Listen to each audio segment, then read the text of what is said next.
What if one day you came home unexpectedly and discovered that the person truly protecting your daughter wasn't a bodyguard, wasn't a professional, wasn't someone you hired, but a complete stranger, someone with nothing to offer except a heart stronger, purer, and more loyal than anyone you ever trusted? Today's story will shock you, inspire you, and make you question who the real heroes in our lives truly are. So before we start, subscribe, share, and comment to support the channel now. Let's begin this story.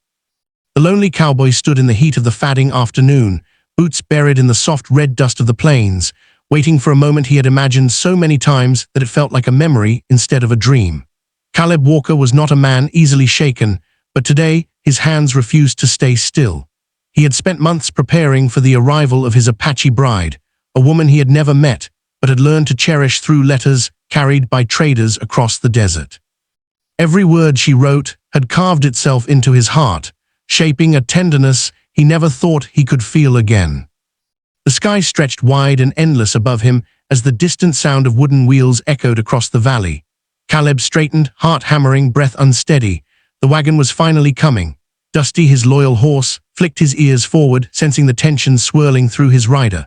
For a moment, Caleb closed his eyes, imagining as he had pictured her, small, gentle, soft-spoken, a woman who wrote of quiet rivers and blooming sagebrush, a woman searching for a life free from fear. A woman he believed he could protect and love without hesitation.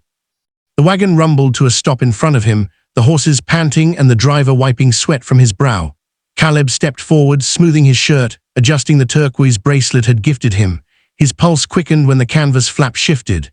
This was it. This was the woman he had promised a home, a future, a heart. But when the figure stepped down from the wagon, Caleb felt the world tilt sharply beneath him. The woman was nothing like what he had imagined.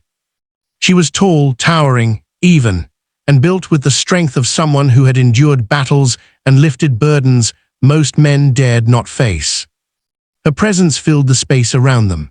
The ground seemed to acknowledge her weight as she stepped down, her shadow stretching far across the dust. Caleb's breath caught. Her shoulders were broad, her arms powerful, her stride steady like the earth itself. Braided hair swung against her back, decorated with beads that glittered in the sun. Her face was fierce, proud, and calm, with eyes sharp enough to read a man's soul. She looked at him without blinking, without fear, without apology. Caleb could only stare, completely unprepared for what he saw. The wagon driver cleared his throat awkwardly. "Caleb Walker?" he asked, shifting nervously. This is Nayland." Confusion washed over Caleb, quickly followed by panic. "Nayland," he swallowed hard. "I was expecting Saquani." The name came out fragile, almost breaking before it reached the air. The towering woman stepped forward, stopping only a few feet from him.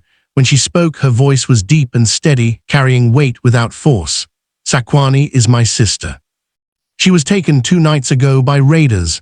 Her words struck Caleb like a blow to the chest. A cold wave spread through him. Taken? No, that couldn't be true. He struggled to breathe, but Nayland continued, her expression unchanging.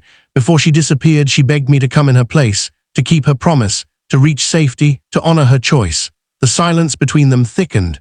Caleb stared at her, trying to process the impossible shift in his fate. This woman, this giant warrior of a woman, had traveled in Saquani's place. Had battled wolves and storms just to keep a promise that wasn't even hers. Caleb felt his confusion slowly give way to something unexpected: admiration. He forced his voice to steady. "You traveled alone?" Nayland nodded.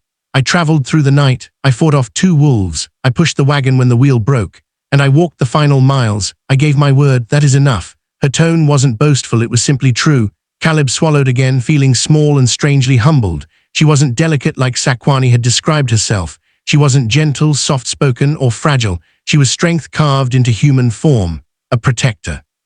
A survivor, a warrior who had crossed a merciless land to honor her sister's trust. Caleb took a slow breath, trying to find his footing in a moment that felt like the ground itself had shifted. "You don't have to stay," he said softly, not wanting her to feel bound by a promise meant for another. "I can help find Saquani. We can search together." Nayland lifted one hand, not to silence him, but to ground the space between them. "I will search for her," she said firmly, "but until she is found, the path she chose must be walked. A promise is a path. And a path must be honored." Her words carried an ancient weight, something bigger than tradition, something rooted in loyalty. The wind shifted, brushing dust across their boots as Caleb met her gaze.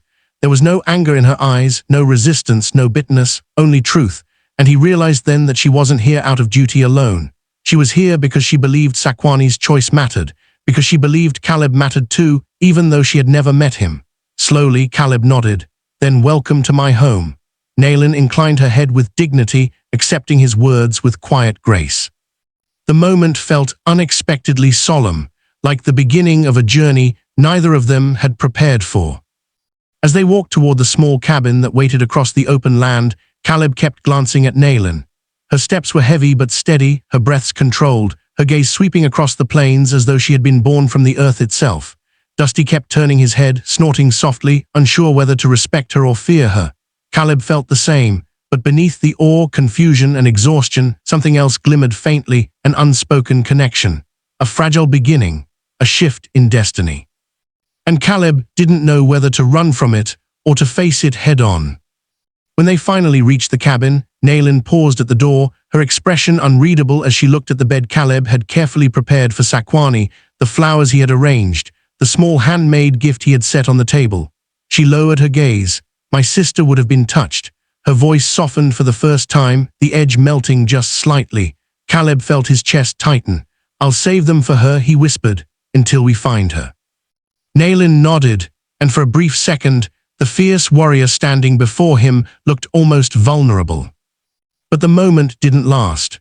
Her expression steadied again, and Caleb suddenly felt a tension he hadn't expected, a sense that something powerful was beginning between them. Something neither of them chose, yet something neither could avoid. And as the lantern flickered in the dim cabin light, Caleb realized that his life had already changed the moment that giant Apache woman stepped down from the wagon. Only one question remained now, burning quietly in the air. Was this the beginning of salvation, or the beginning of a storm? Days passed with a slow, quiet tension that neither Caleb nor Naylin fully understood. The cabin, once prepared for a delicate bride, now held the presence of a woman who seemed carved from mountains. Yet despite her strength, despite the way she towered over the wooden beams and doorframes, Naylin moved with surprising gentleness inside the small space. She fixed the broken steps outside, chopped enough firewood for a month, and kept watch through the nights as if danger itself feared approaching her shadow. Caleb noticed these things with growing admiration, though he tried to keep the feeling buried. He still believed Sakwani might return, and he refused to let his heart betray a promise, even one made to a woman he had never met. One morning, Caleb found Naylin outside near the corral, brushing Dusty's coat with slow, firm strokes. The horse, usually temperamental with strangers, stood perfectly calm under her touch. Caleb stepped closer, unsure whether he should speak or stay silent. Naylin glanced at him briefly. Your horse is strong, she said, her voice low, but he doesn't trust easily. Caleb nodded. He doesn't trust anyone except you, it seems. Naylin paused for a moment, then continued brushing Dusty without looking up. Animals understand truth, she said simply. They know when someone will protect them. Her words settled heavily in Caleb's chest. He had learned quickly that Naylin's strength wasn't just physical, it was woven into every word she spoke. She didn't say anything unnecessary. She didn't flatter. She didn't soften the truth. She simply spoke from the core of who she was, without hesitation. And day by day, Caleb found himself trusting her more than he trusted most men he had known his entire life.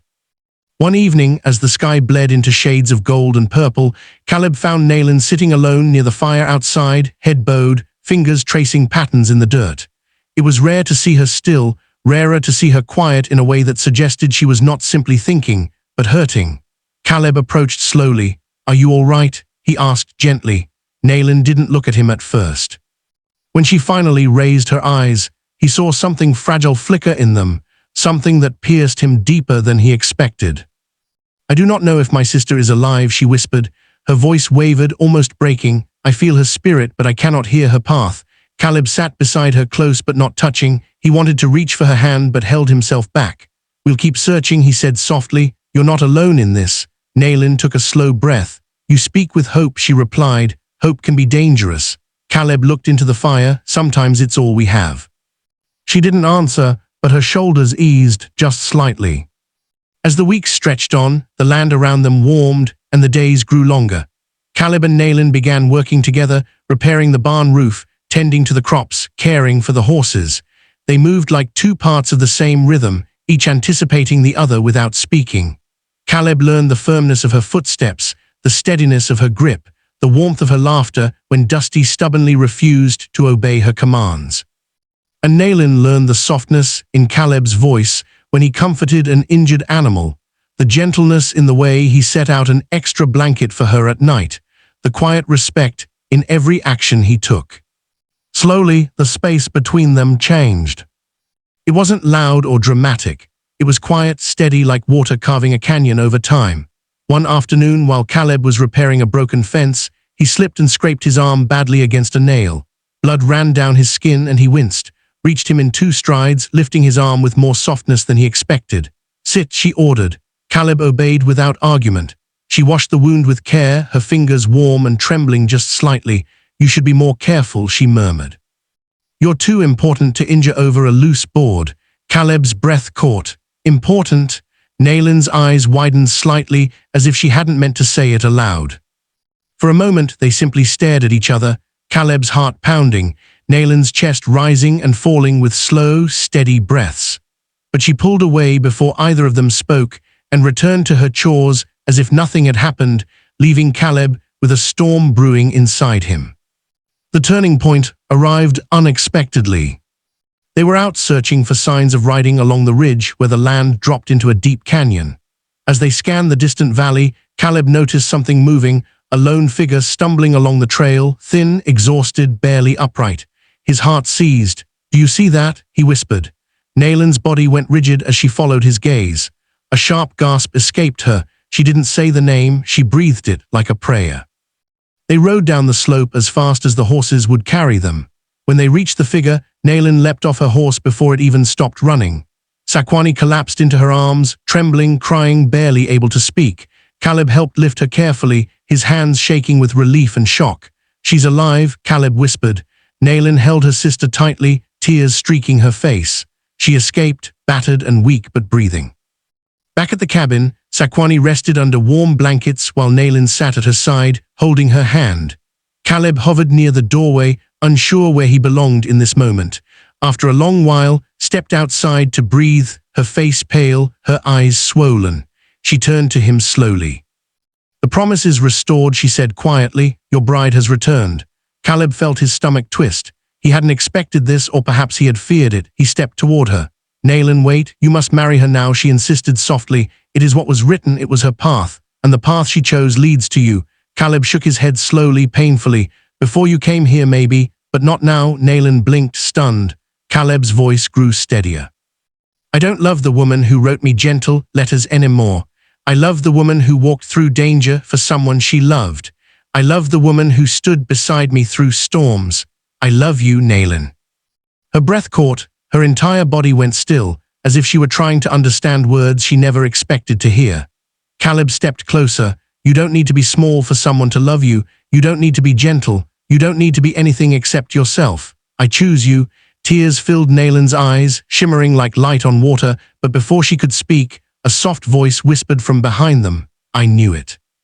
Sakwani stood in the doorway, smiling faintly despite her exhaustion. "You two belong together," she said softly. "I felt it the moment I arrived. Caleb, you were kind in letters, but your heart is with my sister, and hers is with you." Nayland's lips parted in disbelief. Sakwani stepped forward, placing her hands on both of theirs. "Follow your hearts," she whispered. The next morning, as dawn spread gold across the plains, Caleb and Nayland stood facing each other, breath mingling in the cool air. Caleb held her hands, strong and warm in his. "Walk this path with me," he murmured. Nayland bent down, touching her forehead to his. "Always," she whispered. And just like that, the lonely cowboy who once waited for a dream found a love stronger, braver, and more real than anything he had imagined.